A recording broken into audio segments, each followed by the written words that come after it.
बहुत समय पहले की बात है। पहाड़ों के बीच एक घना और हरियाली से भरा सुरम्य जंगल था, जिसका नाम था सुखवन। यह जंगल अपने नाम की तरह ही सचमुच सुखी था। चारों ओर ऊंचे ऊंचे पेड़, नदियां कल कल बहती और हर जानवर अपने काम में खुश रहता था। जंगल में हर जीव का अपना महत्व था। शेर राजा भीम जंगल का रक्षक था, जो कभी किसी पर अत्याचार नहीं करता था। हाथी गजादर अपनी ताकत से जंगल के रास्ते बनाता ताकि सब जानवर आसानी से चल सकें। तोता मित्रु हर सुबह पेड़ों पर बैठकर सबको जगाता और नए समाचार सुनाता। खरगोश चुन्नू बच्चों को खेल सिखाता और भालू बलराम सबको फलों की दावत देता। हर साल बरसात के बाद जंगल में सुखोत्सव मनाया जाता था।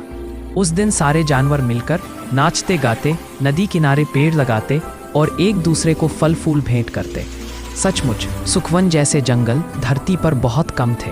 एक साल गर्मी बहुत बढ़ गई, नदियां सूखने लगी, पेड़ों की पत्तियां मुरझा गईं और फल कम हो गए। अब तक जिन जानवरों में स्नेह था, वहां भय और कमी का माहौल बन गया। हाथियों ने कहा, हमारे बच्चों के लिए पानी पहले चाहिए क्योंकि हमें ज्यादा जरूरत है। हिरण बोले, हम छोटे हैं, हमें पहले पानी मिलना चाहिए। बंदरों ने ऊंचाई से कहा, हम तो पेड़ों पर रहते हैं, हमें नीचे आने ही मत दो। धीरे धीरे सबके दिल में स्वार्थ के बीज अंकुरित होने लगे।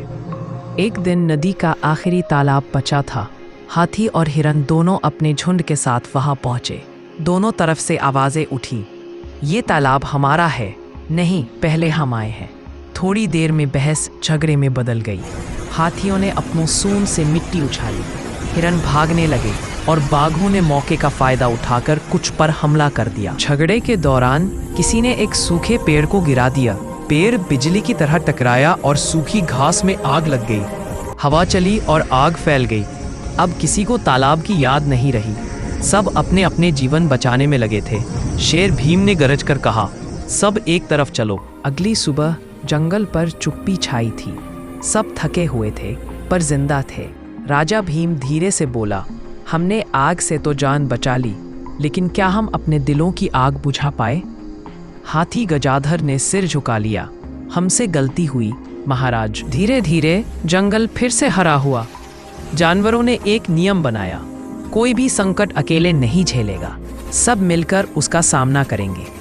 सुखवन का नया त्योहार बना, एकता दिवस।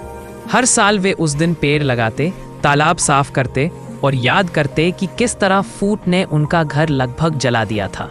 राजा भीम ने कहा, एक जंगल की असली ताकत उसके पेड़ों या जानवरों में नहीं, बल्कि उनके दिलों की एकता में होती है। और सचमुच फिर कभी सुखवन में कोई दरार नहीं आई। पक्षी गाते, नदी बहती और हवा में फिर से वही मधुर संगीत गूंजने लगा। जब तक साथ है तब तक जीवन है। जब दिलों में दूरी आती है, तब सबसे हरा जंगल भी सूख जाता है।